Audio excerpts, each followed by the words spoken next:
All right, good morning, everybody. My clock says it's 1 minute past the hour, so we'll get going. Welcome, everybody. This is the next installment of the RAIN RFID Alliance webinars. Today, we have Andrew Price, who's Head of Global Baggage Operations for IATA.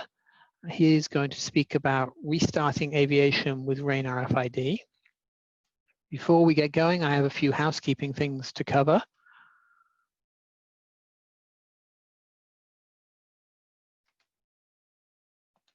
Okay, first of all, antitrust caution. RAIN Alliance complies completely with the antitrust laws. We don't expect any discussions of prices, margins, discounts, suppliers, etc., etc., etc. You can read the slide if you want to read the full policy. There's a link there on the slide, and you can go and read the whole thing. If anyone believes we're heading into a dangerous area, then please just drop me a note in the chat and we will make sure we fix it. We also have a policy on collaboration and work products. Basically, this says that we're all here to do things for the good of the industry. You shouldn't share any confidential information, trade secrets, and that you must remember to be polite and respect everybody else who's on the call. Again, you can go to the website and see the full document. So, we are recording this event. The recording, the slides will all be made available a few days after the event, and you will receive an email telling you how to get them.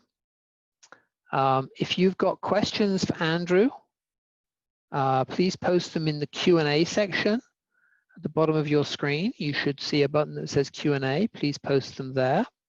If you're having problems with the webinar in some way, if you're not sure if sound is working properly or things like that, please post those to the chat section. We'll try and resolve those for you or with you. But questions to Andrew should go in the Q&A section. When Andrew has finished, I will go through the questions if we have time, and we'll see if Andrew can answer them for you. So we're going to move over to Andrew. I'm going to stop sharing, and Andrew will start sharing his slides. And welcome, Andrew, and thanks for joining us. It's all yours.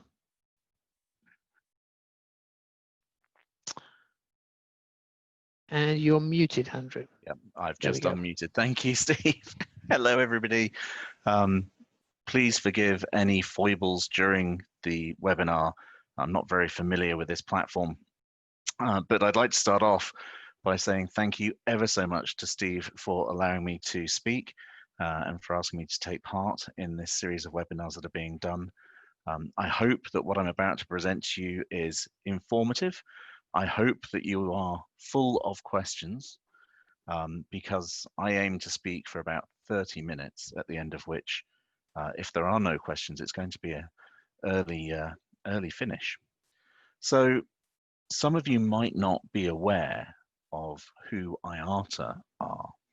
And we are the trade association for some, the world's airlines, really, and that we have about 290 members. It says on the slide there, 82% of the total air traffic. That's not a lot of traffic at the moment. Now, we have a policy of supporting airlines and advocating for airlines, as well as trying to make it possible for airlines to work together on flights. And it's a thing called interline travel. So if you buy a flight, I'm going to make up a routing. I'm going to go from Geneva through London into Washington, D.C., and then across to Seattle. If I buy that ticket on an IATA interline ticket, then you are protected throughout that journey, which means that if any of your schedule is interrupted or cancelled, the airlines are obliged to reaccommodate you, to look after you. If your baggage is mishandled along the way, there are systems in place to get it through to you. And this interline travel thing is all that IATA was set up to do. And in order to do that, we handle the financial transactions for the airlines. We handle standards for the airlines. We handle publications and guidance. We've been incredibly busy, as you're about to see, in terms of the response to the global pandemic that we have at the moment. So that's really why IATA exists. We're a fairly small organization, but we are incredibly global. This slide is all about me. It tells you my CV and everything else. You never know who is watching in these days, who might be your next employer, which is why you have all of these things. But just one thing that I wanted to bring out from this slide. I'm very pleased to have been invited to join the AIDC 100 recently. Steve is also a member, so that was a big plus for me recently. And in terms of the experience that gives me the right to be here and talk to you about things is that I've been involved in the RFID world for many years now. Did my first RFID trials in 1999, co-authored and authored standards in RFID for aviation, from baggage into cargo, and even into some aspects of parts, which has been great fun. And it's been a fun ride. And I'm going to tell you a bit about that ride as we go through the presentation today so that you can see how things have changed. Yeah, and have an insight into how to address what has to be one of the most challenging markets in the world, and that is the world of aviation. It's incredibly challenging. So our aim in IATA today is to restart aviation, and to do that whilst protecting the health and safety of passengers, of our staff, of ground handlers, of everybody involved in that ecosystem. We're challenged to ensure that aviation is not a meaningful vector for the spread of COVID-19. What does that mean? Yeah, there's nothing that can be done if somebody gets on a flight who's non-symptomatic and hasn't been tested, and they travel across the globe and they arrive at their destination where they then become symptomatic and other people contract COVID. That's not something that we can do much about. But we can do a lot about making sure that as a passenger, you're not likely to contract COVID-19 during your journey. Okay, so I'm going to talk a bit about that today because RFID has got a role to play in there. And then, IATA is also very focused on restoring public confidence in air travel. And today, the public are not confident. Yeah. We've done numerous surveys, we've done numerous pieces of work on this, and we've really found that it's going to take a long time to get out of this COVID crisis. So the way that we're looking to do that at the moment is we have a phased and a layered approach. Right now, we are looking at the minimum measures that are needed to get flights approved. Yeah, so to get aircraft moving again, with passengers on board. What can we do? And this makes us very much at the whim, as it were, of current regulations. Yeah, and those change. I was just talking to an airline a few minutes ago, 5 or 6 regulatory changes per day. It's a very, we wouldn't normally get that level of change in aviation under any circumstance. But that's what we're dealing with today. And those minimum measures are things like temperature screening of passengers. Even though temperature screening is not a particularly effective measure, yeah, okay, we'll do that, it's required. The wearing of masks, during travel. Even though, again, actually the airflow on board an aircraft doesn't show that COVID spreads particularly easily. Then we've got the, all of these minimum things that we're putting in place. The one that we particularly worry about, though, is any time that a quarantine is introduced. I was just chatting with Steve before we started. I'm based in Switzerland, but I'm British. And if I want to go home to the UK, I will have to quarantine myself for 14 days. Despite the fact that the level of COVID here in Switzerland is much lower than the level in the UK per 1,000 population, all the rest of it. Those quarantine measures effectively cease all travel. They cease all use of aviation. So we really want to see those used very, very sparingly. Moving on from these minimum sets of measures, we're starting to look at temporary arrangements, and what we look for there is consistent application.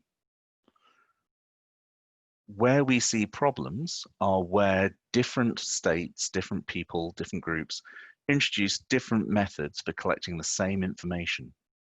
And when they have different methods for that same information collection, it just causes chaos. Yeah, so we start to see now people having to do various different declaration forms saying, their state of health, where they've been in the last 2 weeks, 3 weeks, where they're going to be for the next few weeks. And in this area, we're really looking forwards to having a common, consistent way of handling passenger data. Yeah. And then as we pull out of, well, as I hope we pull out of the crisis, which, as I've mentioned, IATA does not see happening until 2022, then the removal of temporary arrangements that have been put in place and all, of course, provide a burden to the industry. Now that's the phased approach, but in terms of the layered approach, we want to see what risks we have to deal with and what are the best solutions to those. And here, bucking the trend of so many governments, we are basing ourselves on scientific evidence. We have very strong medical advice. Dr. David Powell is the IATA medical advisor. He's working very closely with the World Health Organization. And also, of course, we have panels of experts. One of the nice things about being in IATA is that you can reach out and talk to vast numbers of experts and gain the consensus of what's going on. And for instance, one of the things here that was decided was when we looked at how air flows around the aircraft, what are the options, what are the chances of people contracting COVID-19 from sitting on an aircraft, we found that actually the middle seat, blocking out that middle seat, doesn't make any difference whatsoever. Common sense approach would tell you that because you're only 17 inches or so away from the person who's sitting in the aisle seat, perhaps. So anyway, you're not making this distance, this 3 feet distance that you would want to keep, or 9 feet distance, depending on where you are, that you would want to keep. So we don't recommend blocking out that middle seat. What we do recommend at the moment is masks, to be worn on board. So as I mentioned, we're going through all of these COVID measures as phased and layered. Now I can imagine some of you saying, well, what's this got to do with RFID, Andrew? I am coming to it because those phased and layered measures are essential to understanding the things that we want to put in place for people arriving at an airport, departing from an airport. Yeah. So here, I just want to talk quickly about a few guiding principles. One of them is that we want to introduce measures as far upstream as is humanly possible in the travel process. This means that we try to keep our airports as safe environments to minimize the risk of contagion in that airport environment.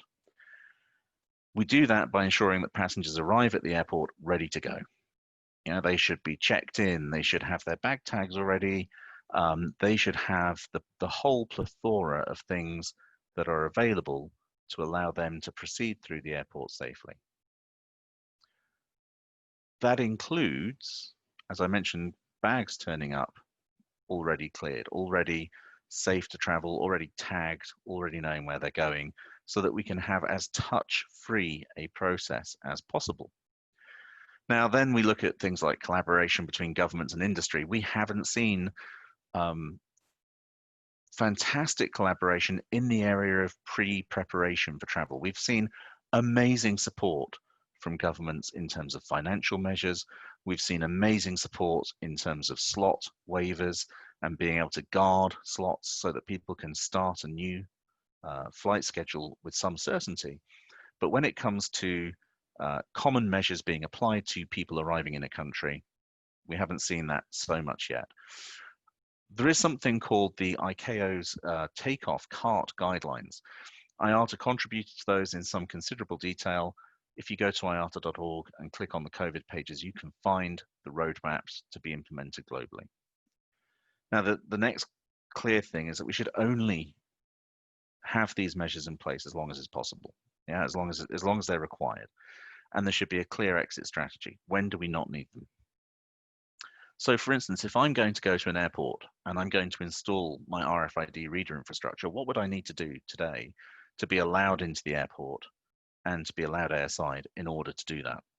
And there's probably a wealth of guidance and materials that we should have. I'm not sure that they exist for that particular thing, but it would be along the lines of, you know, should you be wearing a mask or not? Should you be temperature screened? What's the physical distancing? What about your tools? What about surfaces you touch, and all of that type of thing? Yeah. And then existing roles and responsibilities, of course, they should all remain the same. We don't want airlines to take on burdens that they don't currently have that could involve costs. So temperature screening, for instance, is a burden that we wouldn't want airlines to take on. We'd expect governments to keep that responsibility for health.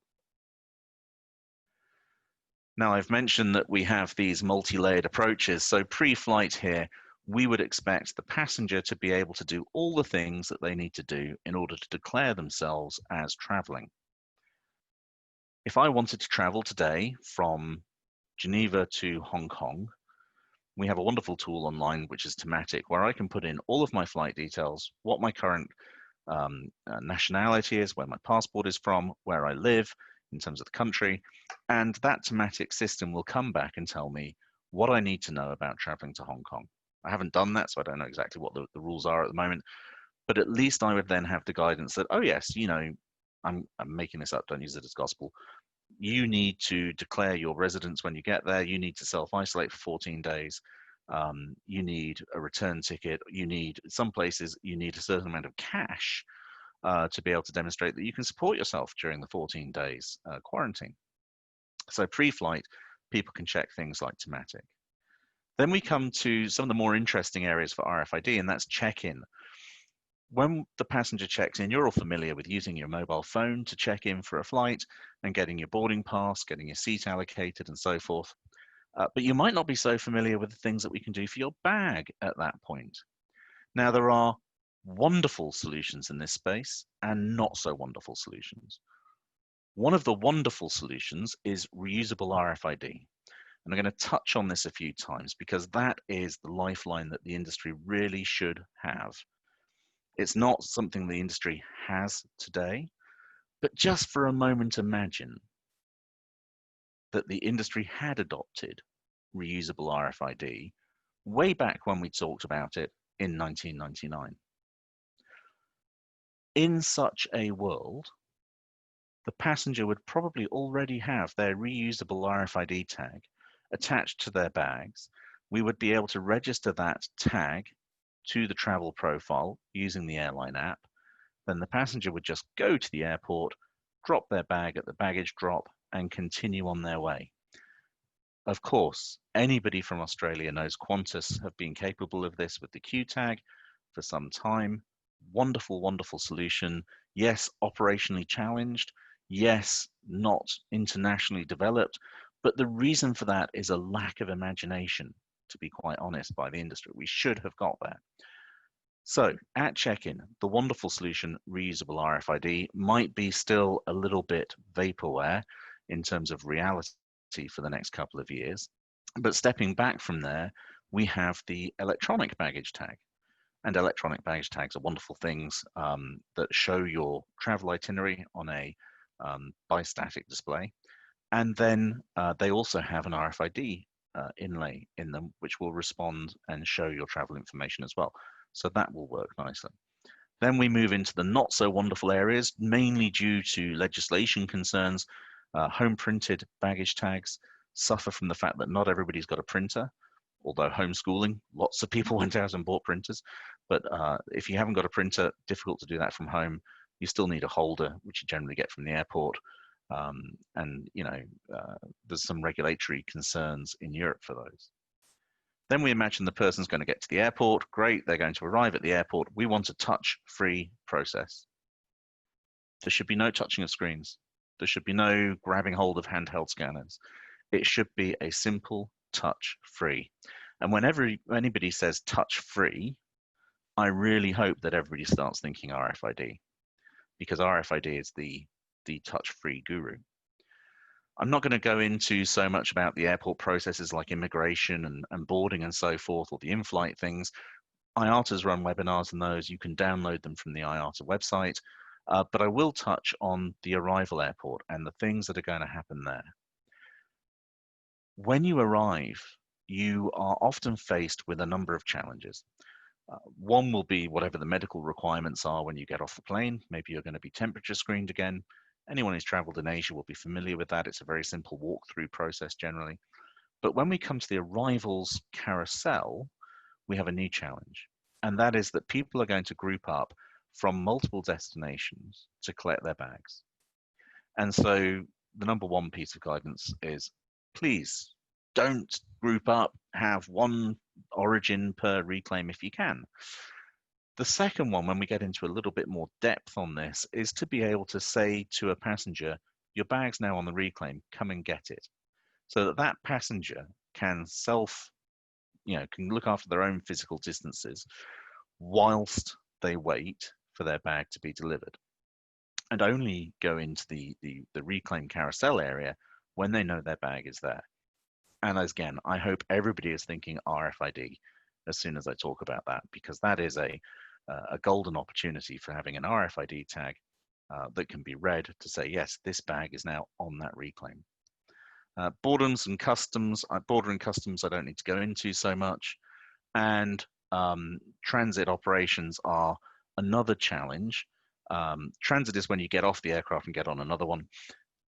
The big challenge is where people are booking separate tickets. So I mentioned earlier, IATA lives in an interline world.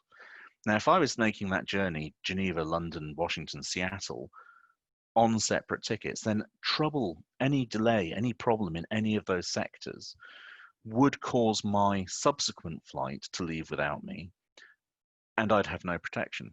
So that means that I'm stuck. Well, the transit times for passengers with separate tickets are always longer than those with interline tickets. Typically, an interline connection of 1 hour will be a separate ticketed connection of 2 hours or 3 hours. When you start putting COVID measures there to measure temperature and so forth, we start seeing that extending out even further. Yeah. So there is a role to play for RFID in the transfer process, especially, believe it or not, in understanding the separate ticket issues, because we want a way to identify bags rapidly, easily, and in a minimalistic way in terms of hands-on operation. I'll come on to that a little bit more later on.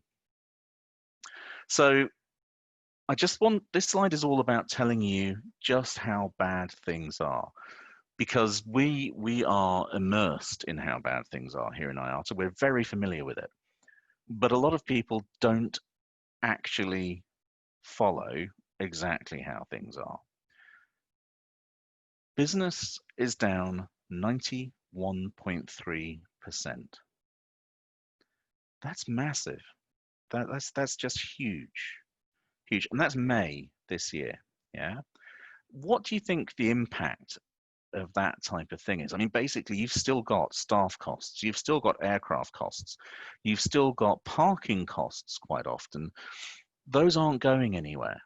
But suddenly you've got less than 10% of your previous revenues. Well, of course, everybody's watching every penny. Everybody is glued to their finances. Everybody is looking for anything that they can do to try and avoid spending cash. Yeah. And in a few minutes, I'll go into some of the things that I think you should think about if you're an RFID salesperson in this industry, in this market at this time. So it's a very interesting, very hard fact that we are not seeing much traffic at all. And all of the hope of traffic rebounding is somewhat destroyed by doom scrolling. You know, this is people who are going in every day, obsessed with looking at what's the latest figure, how are we doing, you know, and then making their decisions based perhaps more on, oh, we had an extra 54 cases today in Switzerland, rather than, well, actually, we're down at a very sustainable small level. So looking at the situation, what are the hopes for investments? Yeah, there are basically three areas where airlines are going to be likely to consider investing any money at all, more or less in anything. Yeah, everybody, airlines, airports, ground handlers, are reviewing their strategy due to the external factors. Yeah, we've seen, you know, in IATA, I think we've been through 3 strategic reviews in the last 4 months because the situation changes so quickly. Yeah, everything that we do, everything that any airline does, everything any airport does is being weighed against the need that we have now, and can it be reused post-COVID? Temporary measures are the ones that we're going to get rid of. If it can be reused post-COVID, then it becomes a much better proposition. So really the 3 areas that you've got true chances for investment. First of all, mandatory stuff. Anything that's government imposed that hits your infrastructure. Physical barriers. I would have loved to have been a Perspex barrier salesperson in the last few months because, you know, it's a growth market. Everywhere has them now. Temperature screening, we're seeing more and more of that coming in. So mandatory stuff that's imposed by regulators, that's somewhere where there is no option. These things are going to be invested in. PPE on board the aircraft, you know, packaged catering, all of that type of thing. Then we come into areas that are more discretionary, and it's areas where we're going to focus on the passenger and the passenger experience. We're going to want to make the journey as touch-free as possible. You're going to see a growth in the biometrics area. You're going to see a growth in anything that can be done off airport. Yeah. And then in that environment that is the airport, you're going to see some working practice changes. You're going to see stuff that, you know, one of the ones that I heard about today from United was that the practice of having lunches together. So everybody brings in a dish and you set it up in the break room and everybody enjoys a shared lunch. And it's a great team building activity, but it's also a COVID hotspot. So we can't do that anymore. So that type of thing, you know, you see some working practice changes. And I've got some ideas for how RFID can be beneficial in that area. And then the financial areas, you know, the few airlines that I've spoken to who are still quite interested in RFID are looking at this from a financial efficiency point of view. Yeah, they are looking at it from the right, actually, by doing this, we can save staff on a turnaround, we can be quicker, we can do something to cope with the additional time that's being caused by needing to have disinfection and cleaning to a much greater level on board the aircraft. Speaking of disinfection and cleaning, you've got a lot of new processes, and therefore anything that can support those new processes is quite useful. And you also see that airlines now tend to have, or the more progressive airlines, have a try anything attitude. What can we do? What can we do today? What can we do in the next 3 months that makes our life better? And I do get quite a few approaches from people saying, hey, look, I've got this, it'll work for everybody, isn't it great?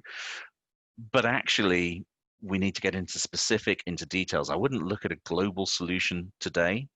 I would start looking at what can I do with local carriers, regional carriers. So I mentioned check-in earlier, yeah, doing as much as we can in advance from home. Everything here, home printed baggage tags, electronic baggage tags, and reusable RFID tags do or could use RFID. Home printed bag tags, like I mentioned, not wonderful because we have problems with people printing out at home. We have problems with color printing. We have problems with regulators, customs especially, who say, look, you know, a home printed bag tag is easy to change, so we're not too keen on that type of thing. But there are some things you can do with RFID there. If you put an RFID inlay into your home printed bag tag holder, then you start to be able to have a reference and a tracking that's much easier than using a barcode on that home printed bag tag. And so those are reusable holders, so you can actually use them time and time again and get your tracking throughout the airport, throughout the journey. You've got the electronic baggage tag that I mentioned as well, and then the holy grail of reusable RFID bag tags. Now, I haven't mentioned here disposable RFID bag tags. And there's a reason for that. The reason is that disposable RFID bag tags introduce a queue, and they generally also introduce cost that's higher than the other things. So that's why I haven't mentioned them, but I'm sure there'll be some questions about that in the Q&A. Now, in terms of technology, yeah, some airlines love technology. Some airlines say, no, keep away from it. I'm just a business. I want to look at the business drivers. Quite a few are, when you come to them with a technology solution, such as RFID, say, well, that's a technology looking for a problem. I've got bigger problems. Anyway, all of those three, EBT, HBBT, and reusable RFID, can get rid of your queues. Yeah, they can make scanning simpler. They can make acceptance faster. Yeah. The important things there are, if we've got no queue, we don't have the physical distancing issues. Any queue today is going to introduce a physical distancing challenge or a social distancing challenge. Then we've got the staff protection issue as well. If I'm working on a check-in desk, checking in passengers for multiple flights, I will be exposed to thousands of people a day. Yeah? It's very important that we add whatever measures we can to the perspex barriers, to the masks, to the other PPE possibilities that exist. We add to that the possibility of just get rid of the queue, because getting rid of the queue is the holy grail. You know, that's where we want to be. There is another alternative here, which is to use a kiosk, and the Common Use Working Group is progressing very hard on how we can access the kiosks using mobile phones and control those things from our own devices. But they still introduce a physical distancing issue. They still introduce a cleaning and disinfection issue. You know, I don't know how many of you are working in offices. We are back in our offices here in IATA in Geneva, and we have cleaners coming around every couple of hours in order to clean and disinfect surfaces. And there is an adaptation issue for going touch-free on kiosks. You have to change your software. We don't have a common standard yet. The user might have to download an application and so forth. So there's really hope for RFID to be used in the baggage acceptance area. Reclaims I've mentioned earlier as well. We've got baggage reclaim as being a major headache for physical distancing. It's important to note that the number of pieces of hold-checked baggage should be going up. And the reason for that is that the more cabin baggage you have on board the aircraft, the more delays you have on boarding, the more congestion you have inside the aircraft as people hunt for a place to put their bags.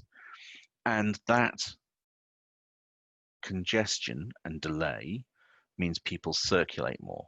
And one of the facts is that you're most protected on an aircraft when you are sitting down in your seat, facing forwards normally, facing forwards, and the airflow then helps protect you because everything is working in parallel rather than circulating around the cabin. So we don't want to see a lot of cabin baggage issues. So baggage reclaim therefore becomes a bigger issue. Yeah. The passengers need to know when to be able to approach the reclaim. And let's face it, RFID is a wonderful way to do this. Automatic barcode readers on baggage reclaims are not a wonderful solution. Hand scanning was a great solution, but now you have the problem that that device is going to be used across multiple shifts, is going to have to be cleaned and disinfected between those shifts. Yeah. So you're going to have to disinfect those as they go through. The fixed RFID infrastructure, I mean, it's touch-free by design. You'd think that everybody would be running towards that now. Now, I've mentioned a few things here, but there's also some staff applications. Now, I have to admit at this point, I am not an expert in staff applications, staff processes at an airport. I know a bit about them. After all, been in the industry for a long time. But here's some things that occurred to me as being useful. Touch-free access control. That would be one, because many of the airports that I've been into and worked at over the years, and I've been to several hundred now, you tend to have fingerprint identification, scanning identification on your hand, and you don't want to be putting your hand onto a multiply used reader. Yeah. RFID, if you've got a reader, you can tell where the tags are, you can monitor distances between people. That is incredibly useful in the moment because you want to know who's doing what. Not everybody in an airport environment can carry their mobile phone and can have their mobile phone on them because it is restricted in some airports. It also allows you to record how long people have been together, in the same area, and it can time those interactions. Now, the beauty of that is that you can therefore, using RFID, because of the TID on the RFID chip, you can maintain some privacy. Yeah, you can simply have this TID is registered to this person on their device, and when you want to communicate out, you send something out to an application that says, if this TID is registered for you, pop up an alert. Yeah, you don't need to know who it goes to. That's pretty useful because one of the things that I've noticed, certainly as we've been going through this whole COVID crisis, is you can maintain freedom, but when you want to maintain that freedom, you do so at the cost of increased controls and measures being put into place. You can be free, but somehow it has to be monitored. So that's the staff application side of things. Now, just before I wrap up, if I was going to be making a pitch today, if I was going to try and sell somebody some RFID material, what would I do? What would I need to think about? Well, the first one is I'd take into account these guiding principles. I'd look at what can I provide today that can be reused post-COVID? Yeah. What can I do that makes my application save the airline some money? Yeah, or save the airport some money. Yeah, and it's got to be realistic. I get lots of people presenting stuff that hasn't got particularly realistic cost savings in there, but they believe them. And then don't overestimate the risks that you have in contagion. I've got, it's wonderful. I get people coming to me at the moment trying to pitch ultraviolet light cleaning devices for bags or fogging clouds for bags. And the risk of contagion from somebody's baggage is absolutely minimal. You're perfectly well protected with your ground handling gloves. Yeah, and that's all you really need. So we don't go in there saying you have to do this because if you don't, everybody's going to catch COVID or whatever the next epidemic will be. Be sensible about that. Read the scientific advice. Stick with it, because the last thing you want is the person who you're presenting to going, oh yes, but in this guidance it says this, and no, if you even get that far. You want to bring everything as upstream as possible. Make sure things are done as early as possible in the passenger journey. Make sure it's touch-free. Make sure you can use it post-COVID. That's generally a good starting point. And then if possible, try and make sure that there are benefits all the way through the passenger journey. What can we do to make an RFID bag tag available from home? What can we do that helps the passenger, but also helps our staff? How are we protecting those people? Are we going down a handheld route? Is that the best thing to do? If it is, what's your cleaning and disinfection policy for the handheld? What chemicals can you use on that handheld that aren't going to impact the life of the plastics, the life of the screen, and so forth? Cost savings, yeah, we need to have a positive effort from the airlines to do this. Yeah, a lot of airlines for many years have pushed back on RFID because although you can save a person perhaps on a turnaround, the union rules prevent them from doing that. They prevent them from actually taking and freeing up that person. So they don't make that saving. So if that's the case, today is the time to challenge that. Today is the time to say, well, actually, the financial situation of airlines is such that in order to survive, we have to be able to challenge everything and make sure that any cost savings are easy to grasp, easy to understand. Yeah, because one of the things I found with the IATA business case is some of the, it's incredibly detailed, it's incredibly valid, but it's not always something that people can follow and understand down to that level of detail. They just don't have time. If it's not a 2-minute pitch or a 30-second pitch, then perhaps you won't get there. And that contagion part, yeah, minimal risk from surfaces and minimal handler to passenger, crew to passenger risks as well. So just to give you an idea of if you were going to try and sell RFID into an airline today. Now, before we go to the Q&A, look, there's nothing, no single thing is going to save our industry. And by our industry, I mean both the aviation world and the RFID world for this. Yeah, you must be feeling the pain from reduced retail sales. You must be feeling the pain from all the other areas of the economy that are contracting. However, no single measure can mitigate all of the risks that we have in travel. That's why we have our phased and layered approach. Yeah, RFID could help. Yeah, it really could help. As it happens, we've just been working on the next 3-year strategy inside IATA, and one of the things I proposed is to use reusable RFID. It might not make the cut, but it's one of the things that I've said, look, this would be sensible. It can help your passengers and also the staff at the airports. All of these things can be done. They all already exist. They've existed for many years. And I haven't looked at the Q&As yet, but if somebody hasn't said, we haven't got there in 20 years, what's happening? Why is that? I would be surprised if nobody's asked that. The environment has changed. The world is changing. The environment actually is changing 6-7 times a day. Yeah, it is going to be a long, hard slog to get out of where we are. But I think we can. Perhaps I'm an eternal optimist. I really hope that we can use this time to reflect and to make the changes that are needed from regulations, from processes, from staffing rules, from airports, right the way through to the passenger psyche that says actually the best thing you can do is to adopt RFID. That's the end, Steve, of my presentation. I'm going to return control to you. And thank you, Andrew. Over to you to make it all work. That's great. Thank you very much, Andrew, for a great presentation. I hope everybody got a lot from that. There were some Q&A, so let me get that lined up and ask you some of the questions. Let me just see if I can, there we go, 3, share. Let me get back to that. So there were quite a few things posted in Q&A, so let's go through some of them and see if we can answer them.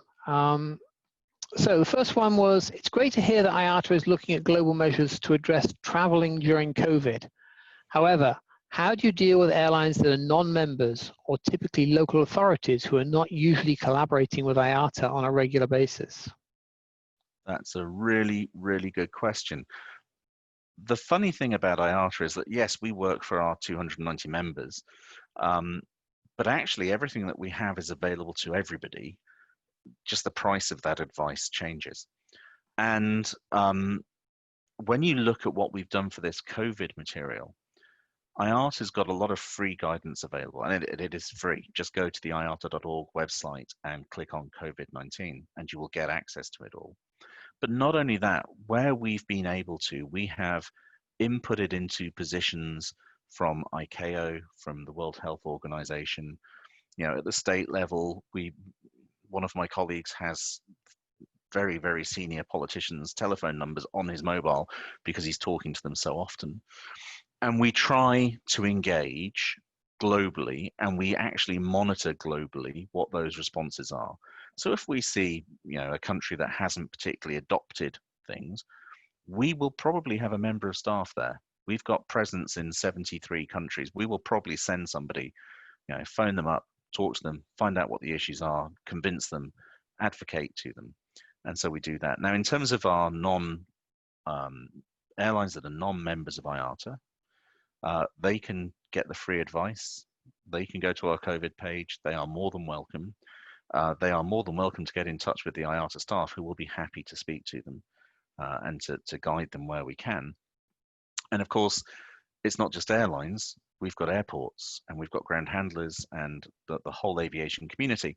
So we work pretty closely with Airports Council International to talk to them and make sure that our positions are aligned and sensible, because we don't want to do something that doesn't work for an airport, just as an airport doesn't want to do something that doesn't work for an airline. Great, thank you. Here's another one. If fixed RFID infrastructure is the way to go, who do we in the RFID industry talk to help this process? Airports, airlines, IATA? Who is it? That's another good one. It's not me. It's not IATA. We have the standards for using RFID. We have the standards for performance and so forth, but we haven't specified much on the reader side. We've specified on the tag side. Now, who should you talk to? Well, it depends what it is you're trying to do. In general, you're going to hit the chicken and egg problem that we've had for so long, which is that an airport doesn't want to buy RFID infrastructure if its airline members are not currently using it. Yeah, so if airlines aren't issuing RFID tags, you're going to find a hard sell at the airport, because the airport is challenged. They are challenged about, what are you spending this money on? And they'll never win that challenge if their airlines that are serving that airport aren't using RFID. So it's pretty tough, to be quite honest.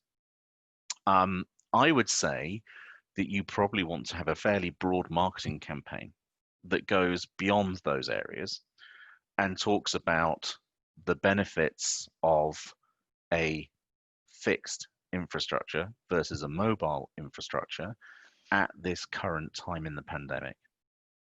Yeah, so the fact is, I can cut staff costs, I can save disinfection and cleaning routines by having a fixed RFID infrastructure. And if I've got a fixed RFID infrastructure, how long will it take that to pay for itself if I can convince the top 3 airlines at an airport to start using RFID? Yeah, especially on those, if we could get the industry into reusable, wow, it would be quite impressive. Yeah. So sorry, I haven't got a yes, you should talk to Joe at whatever. It's just you're going to have to do a broad-based thing and emphasize everything about the benefits of fixed infrastructure.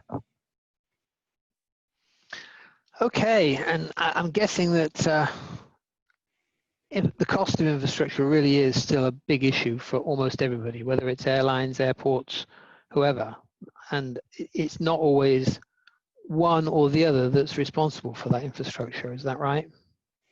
Yes, yeah. The airport operating model varies globally, so it goes from state-owned space in the USA with airline infrastructure generally, where the airline is the one who's going to install stuff. So that's fairly fast moving, through to privately owned airports with operating contracts, through to state-owned places, and yeah, it's very, very complicated. You can't have a one-size-fits-all approach to this. It has to be very specific, very, very specific for an airport, for an airline, to go in there and say, we think this is the solution that you need, and we think you need this because you can do this, this, and this, and probably you need to even split that into, look, as an outbound passenger, this is what you'd look at. Hong Kong is a great example of that. The MyTag that they've got there, that I can use as a passenger traveling out of Hong Kong, and it's got some benefits coming back in as well. Brilliant. How do we integrate that type of thing into the airline operation so that becomes the bag tag? And how can we do that globally? There's got to be a way. There's got to be a way that you can do that. Okay, so you mentioned this try anything today approach. Is IATA proactively working to find more innovative startups or companies to work together on finding solutions? Could the companies working on RFID in other industries be of help in figuring out how their use cases can help in aviation? Yeah, certainly. I probably get an approach a day from different companies in different areas trying to convince me that what they have is the best, yeah, and that they've solved it. And there are some things that are genuinely exciting, really, really interesting, really, really sort of, wow, that's going to work. Now, how do we take it from the, one airport, one area, one country scale to global? What could we do? And that's where we tend to run into some mud, because that's where we do get into, well, does it actually align with the guiding principles? And is it really sorted out? Does it follow the CART guidance? Does it follow ICAO? Does it follow all of these things? And then is it scalable? Does it work post-COVID as well? But there have been some wonderful approaches that I've seen recently from startups who have been able to solve quite big challenges, quite big problems.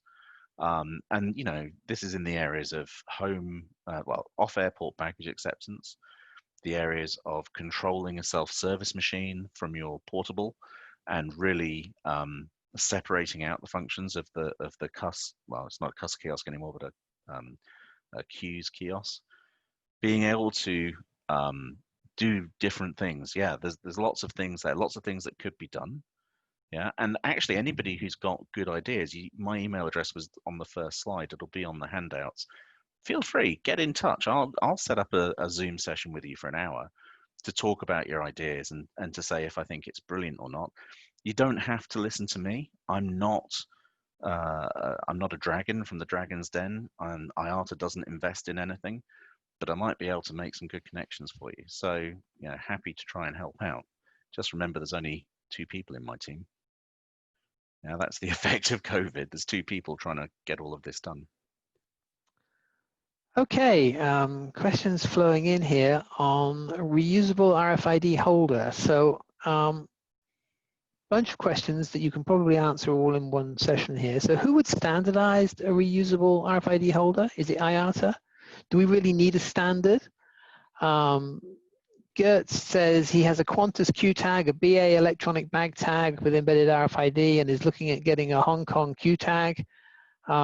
Is there an initiative to leverage tags across competing airlines, make it so much easier for customers to be willing to spend money on reusable tags?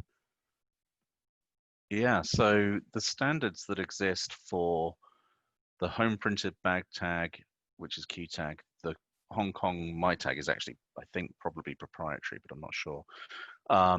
But the RFID standards that we have are common to everything. So we have, if you read the standard, it goes on about single-use tags and multi-use tags being reusable. And it's really simple stuff, yeah? Where we haven't got a standard at the moment is for the inlay to be placed into a home printed bag tag holder. Yeah, so there's an airline that does that, which is Lufthansa. We haven't standardized on that, but they're using, as far as I know, they're using a standard tag. And the thing is that we changed the messaging standards behind bags now several years ago, so that you could use the TID of the RFID tag as the baggage identifier. So you could have a generic barcode on there, but then actually program your systems to use the TID. And that would allow you to get into the reusable RFID world relatively quickly.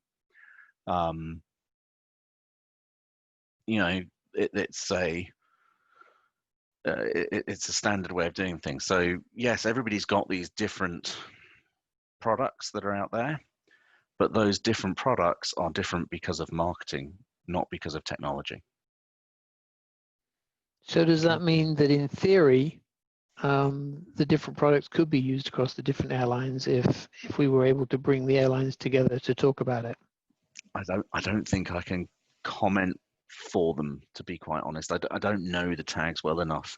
Right.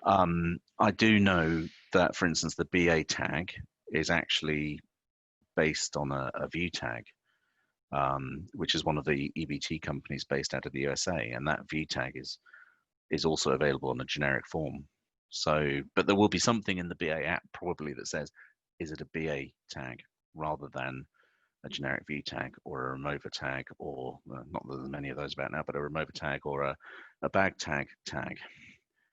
And, you know, but the fact is all of those devices could work together in the same environments without any real hassle.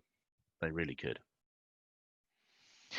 All right, I think that covers just about all of the questions that we have. I want to thank Andrew for participating today. I think it's been a great session. I've learned a lot. I hope everybody else has. Thank you, Andrew. It's been a pleasure. For those of you still on the call, and I think that's almost all of you, just a quick reminder that RAIN holds these webinars every 2 weeks on a Wednesday at the same time. The next one is on the 29th of July and is RAIN in Healthcare, Improving Visibility Across the Supply Chain. So registration details will be going up on that in the next day or so. So please sign up for that one. And we also want to tell you that you will be the first to hear that RAIN will be holding a virtual event, conference and exhibits in early December. Details on that will be coming out very, very soon. We hope we'll be able to bring you even more interesting speakers in areas where RAIN tags are an important part of what's going on. So thanks for everybody for participating. Thanks again, Andrew, and I look forward to hearing from you if you've got questions. You'll get an email very shortly to tell you how to download the presentation. Thanks, everybody. Bye for now. Thank you, Steve. Thank you, Paige. Bye-bye.